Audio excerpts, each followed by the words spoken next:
पठित्वा मनुज्योति भक्ता फलं तदालोक्यनिजं भजेत फलं तदालोक्यनिजं भजेत।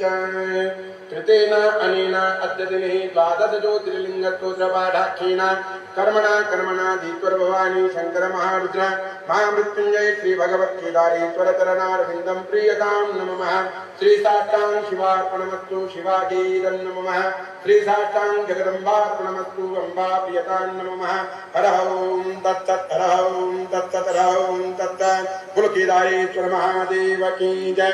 श्री श्री अम्बे मातु की जय। सत्य सनातन वैदिक धर्म की जय। ओम नमः पार्वती पतये शिव हर हर हर महादेव शंभो।